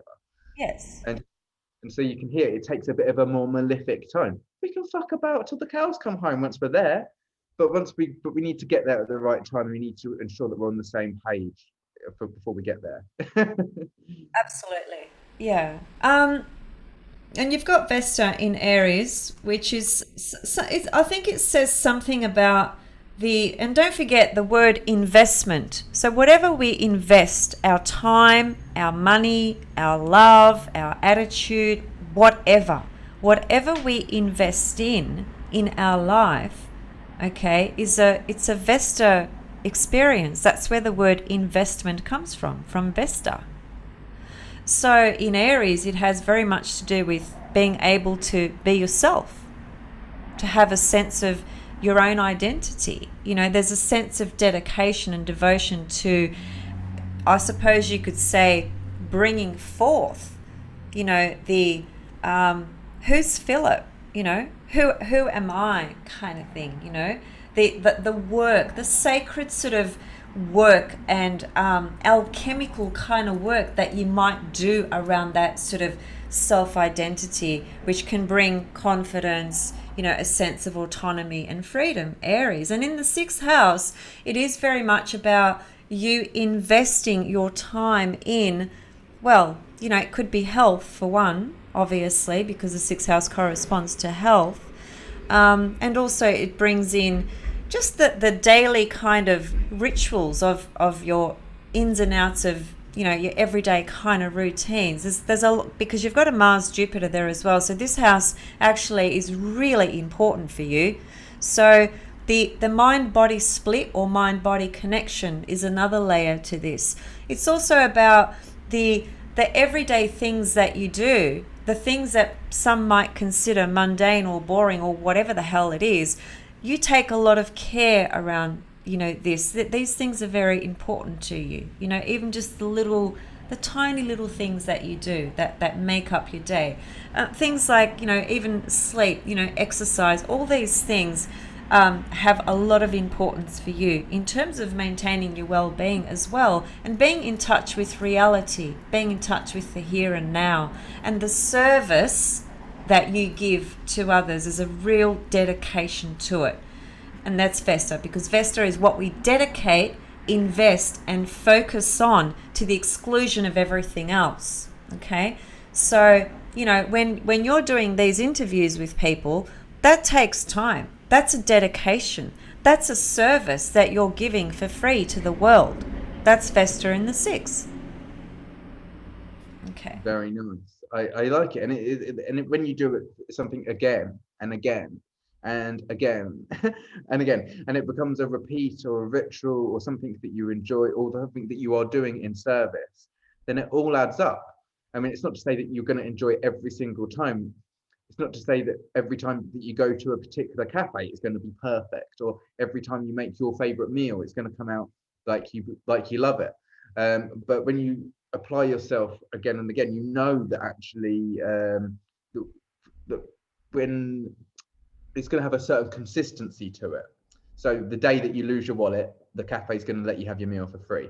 The day that you can't necessarily get the recommendation that you want, one of those people that you might have interviewed will show up for you because you've done your due diligence in a certain way. It all pays off basically because you're supporting yourself. I find it's an investment in self for me, and I love my rituals and routine. That's exactly what it is. Investment, Vesta, self, Aries. There you go. If you were to summarize it, there it is. So when I know that actually this is funny because as you give me that really lovely astrology compliment, funnily enough, I know how much of a decent astrologer I am and how I've continued to broaden my knowledge and my abilities applying them. But I feel like actually one of my greatest calling cards will be to demonstrate how I will manage to heal my eating situation, which was once a phobia or a disorder, and to show how something which really overpowered my life for 3 decades more is I'm not victim of anymore. And once I fully overturn that stone and demonstrate how I've overcome it and how other people can too, I've done it for me in service for others as well. You know, it's very much my Vesta calling card to show the philosophy of mindfulness over matter, and how supporting oneself in a spiritual way can make us overcome, and in a very practical way, a physical situation, which is all started in the mind anyway. That's very much the dichotomy of that whole situation, isn't it? Well, it is. And I mean, when it comes to service and healing and helping others heal, the drive usually that is there is because we ourselves have been, deeply impacted and deeply wounded by something that we've had to work a very long time sometimes, to heal and overcome. And, that journey becomes this beautiful, beautiful sort of landscape, if you like, for your own ability to be compassionate and empathetic and bring wisdom, into a situation where you're helping somebody. You can't understand what it's like walking on fire unless you walk on it. You might understand it intellectually, but that's not the same as experiencing it. So in my observations through the years, that the greatest healers are the ones that have been burnt the most. That's so intriguing, and you're so correct. Experience brings the wisdom like nothing else, which is what Jupiter is all about, an experiential journey. Which leads me to last question with regards to the other asteroid, which was on that chart, which we didn't mention, which we haven't done a chart of, but the one at 23. Hi, Gia. Yeah, I'd be intrigued if you're able to share anything on that. Okay. Let me just move some things around. Just a last reflection. You said it was about purification or healing, didn't I think? Okay, here it is here for people who don't know. So it's actually the black one, right? I like it very much because it's opposite my Mercury, Uranus, and part of Fortune. We're all a 23 Sagittarius. And so obviously it's got a 180-degree opposition to that, which makes me a bit more intrigued. Well, what's even more intriguing is that she's conjunct Chiron, and Chiron's about healing as much as it is about wounding. Now, Hygeia is the daughter of Asclepios, okay, who is the father of medicine. The father of medicine and healing. She's the daughter of him. Hygeia is a Greek word which means health. Υγεία is how you say it. Hygeia is υγεία, which is a Greek word. So she's very prominent with matters around health and hygiene and healing. And here Well, the so I'll tell you this, like I've had a massive deal with my thyroid being blown, and that's Uranus. And so working on my immune system due to having such a poor diet for so long is a massive part of my continual healing journey. yeah, okay. But it's also psychology as well, and philosophy in that ninth house, isn't it? And how that can bring a lot of a bit healing for me, you could say, on my journey of changing my perspective, or being able to deploy what experiential knowledge I have as a teacher, as a guru, that can really help my self-esteem, my self-worth. It can help me have the finances to take care of my health, and then demonstrate how I can fix that. I'm just seeing that. Yes. Yes, Hygeia in the ninth would be, it could be teaching people, about health and healing, for instance, because of the journey you've been through as well, right? And certainly, It's so laughable now because I still feel quite ignorant towards health, because really growing up, it wasn't the thing I wanted to put my attention on anyway. Learning about the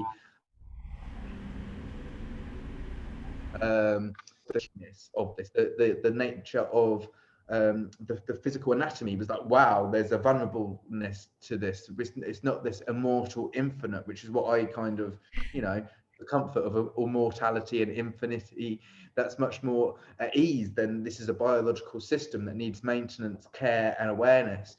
because Virgo's in the 12th house of Libra, you know, I didn't want to know about those types of details. Rather escape them. But now I'm coming into terms, maybe it's actually through, in a sense, being forced to pick up this information through the experience, I can become more masterful instead of shrouded by disillusionment and fear. Yeah, well, definitely. And, Chiron and Hygeia in the ninth, it can be perhaps, a journey where one has to really discover for themselves what brings meaning, into life. And so therefore all the things that I've been through, how can I bring meaning to that, so that I can have a much bigger picture view of the smaller kind of details and nitty-gritty of things. And so it builds that level of bigger picture consciousness, intuition, right brain, and teaching that through, so teaching things about health and healing, right, in order to help people expand their own understanding, to bring meaning to what's happened.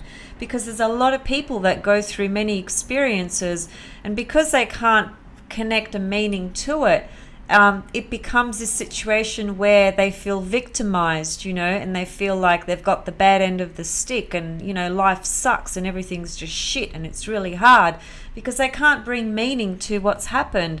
And the ninth house is what brings us to that understanding. It's what brings meaning to life, to everything that occurs in life. It enables us to make those connections, you see? Yeah. Even when there's that buried non-meaning, like through bereavement or through some unfortunate loss of something that was very important to us, we can't always see it initially. And that's what I feel like I do have a gift at. And I call my platform Unifying Perspectives, but it's really about perspective shifting and relocating it to that heart, bringing it to the unity and to the love.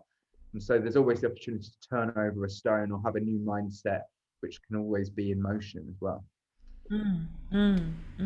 Yes. And lots of ideas because it's all in Gemini. Well, it's been so amazing. Thank you so much, for sharing and opening up. I'm going to be thinking about this throughout the week now, and obviously onward going, and investigating more and more with my clients where their asteroids are. And obviously, if anybody's got any particular questions, I'll be sending them your way. But it's been so great that you've been sharing. Obviously, I'll be linking all of your YouTube for my people on Unifying Perspectives YouTube channel to find their way to you, if they're new to you. But is there any other directions which you can send them to, for you, like your website or anything like this? No, if they can find me through Facebook, if they are on. I haven't got a website either. Don't worry about it.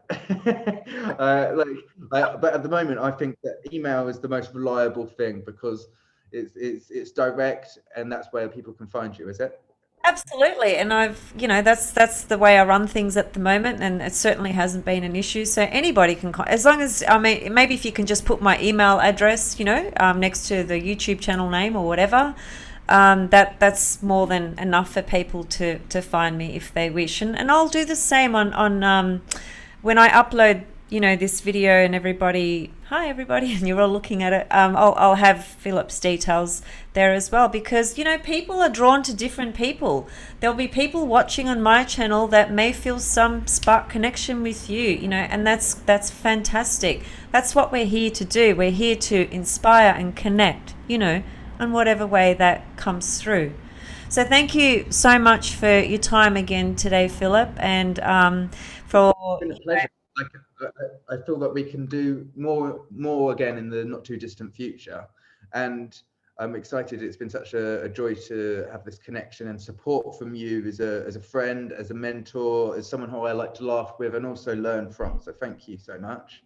Awesome. Also, I like to say to the people watching, invoking this great, powerful, subtle, if you want to call it, feminine energy within ourselves. What changes can we deploy in the world as we be inspired to bring the little changes that make the whole picture of consciousness shift. And imagine just like putting a little bit of pipette of awareness into each interaction that we do throughout our day with ourselves and with others. It can really change our perspective and outcome as well. Absolutely. Yeah, absolutely. Yeah, no, it's all good. I always say at the end of my videos as well that, you know, whilst it might be hard to believe or accept or understand, everything is divinely 100% on track. You know, it really is.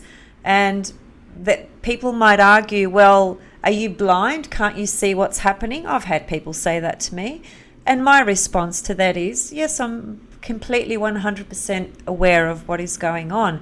But is that reality a part of my reality in terms of what I'm absorbing and breathing and living and circulating in my mind 24/7? No, it's not.